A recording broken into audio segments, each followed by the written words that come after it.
Bom día, señor Carneiro. Muito bom dia. Esta cidade, debaixo de todas estas pedras, hai toda unha historia. Que se vai a pasar neste mes? Ora bem, este mês vamos ter o primeiro simpósio internacional sobre termalismo, realizado aqui em Chaves, o simpósio Aquae, para o qual convidámos 10 dos maiores especialistas mundiais do tema, que virão entre 16 a 18 deste mês de outubro a falar e debater o tema aqui na Nada cidade. mellor que para falar de historia que fiquemos dentro do museo, non? Com certeza. Vamos lá? Vamos lá.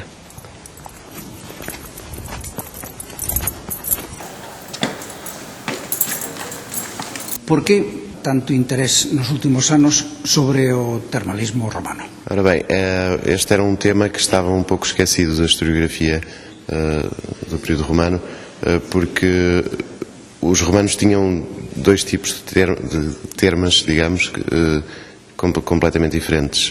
Por um lado tinham as termas higiênicas, que é aquilo que estamos habituados a ver em todas as cidades romanas, não é?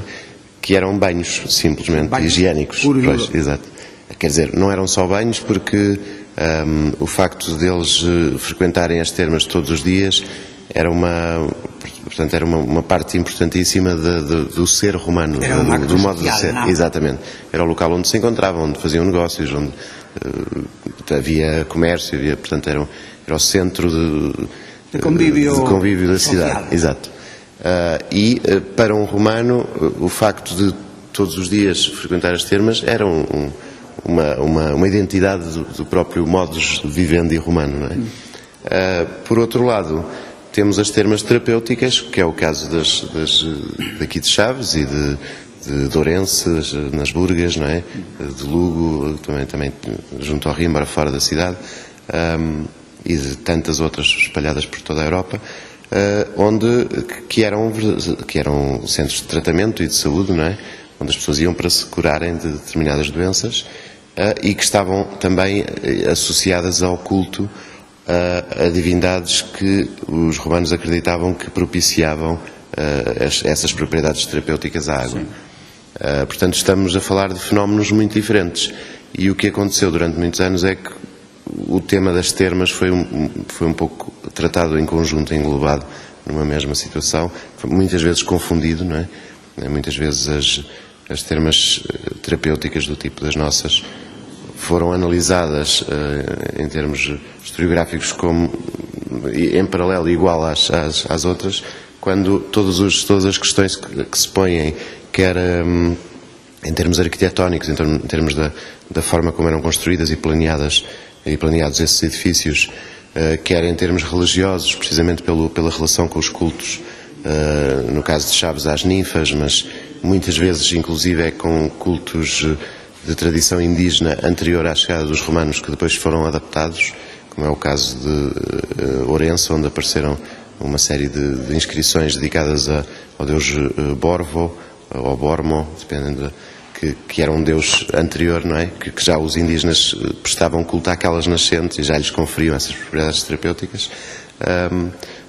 E depois uma série de outras questões relacionadas com portanto, a medicina, os tratamentos que eles faziam nas termas, e uma coisa muitíssimo importante que nós vamos destacar, será um dos pontos principais deste simpósio, que é a visão que eles já tinham de que as termas formavam uma rede, não é? Uma rede no panorama do Império. Isso é muito evidente num mapa, o único mapa que chegou até aos nossos dias do tempo dos romanos, que chegou por via de uma cópia medieval, que é a tábua peutingeriana, a tábua de Peutinger, foi encontrada na Alemanha e está neste momento na Biblioteca Nacional da Áustria, de Viena, e que representa o Império como se fosse uma espécie de guia Michelin das estradas, não é? De todo o Império. Então antes de que nos transcurra moito tempo, repítame o nome do deus ese que dixo antes. Borvo. Borvo. Sim. Oh. Bueno, e que é uma divindade celta que aparece também em França, numa série de locais, como Oborvo, Obormo, Obormanicus, há uma série depois de variações, não é?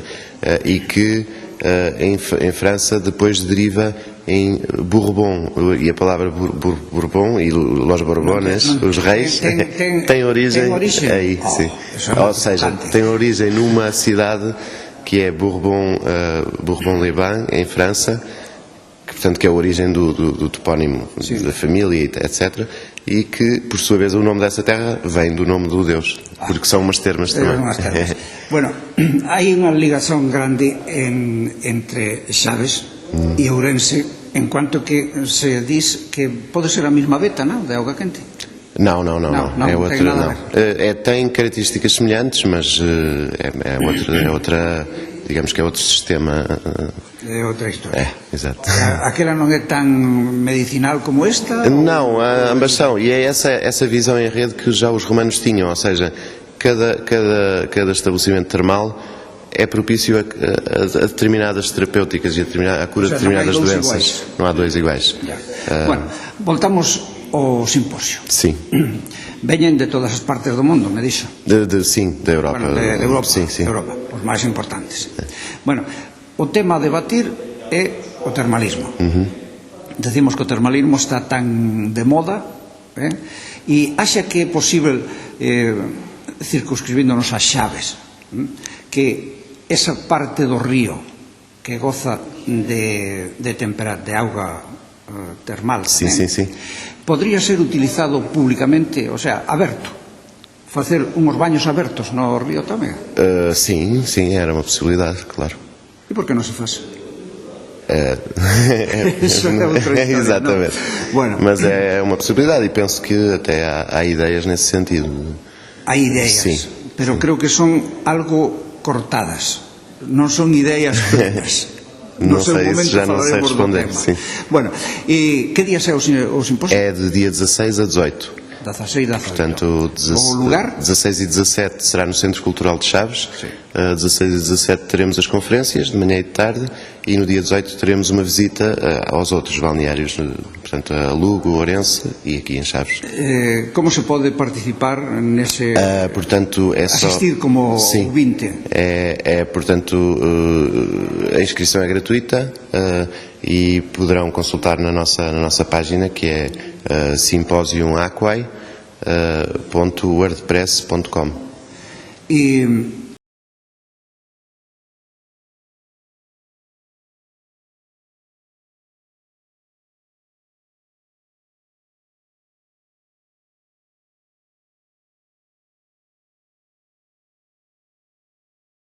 É chegar a conclusões, é definir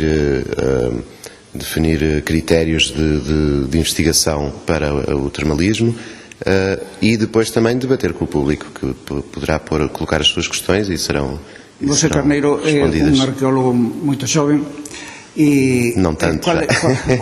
Qual é a última fecha que você recorda de que en Chaves houvesse algo similar? Ainda nunca houve nenhum congresso internacional, é verdade.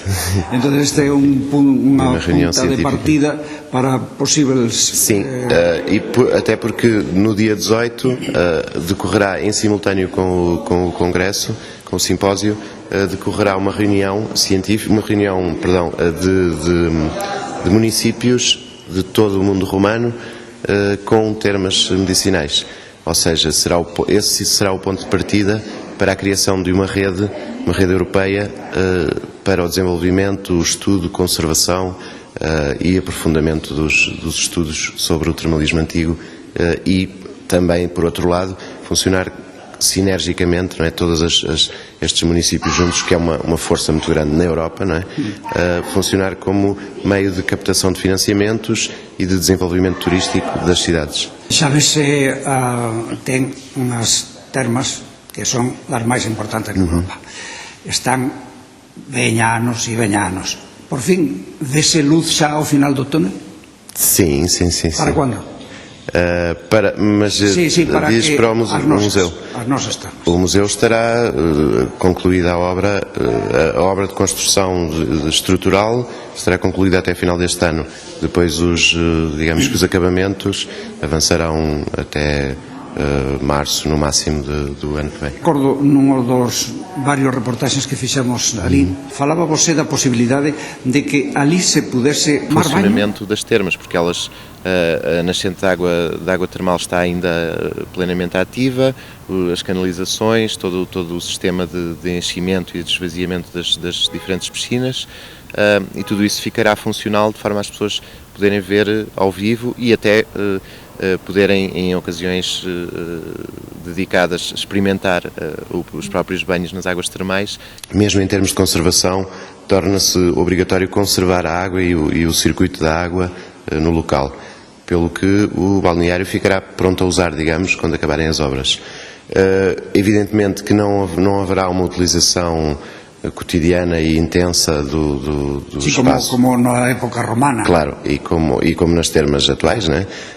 Mas a possibilidade fica em aberto de, eventualmente, em dias especiais, se permitir, até inclusive para funções pedagógicas, não é? Para as crianças e para as escolas, e que, digamos, um dia por mês, ou com uma periodicidade espaçada e controlada, por causa também da conservação do monumento, se possa, de facto, ter a experiência de fazer um banho como fizeram há 2000 anos os romanos. Isso será... É que realmente debe de ser uma experiência fantástica. Com certeza.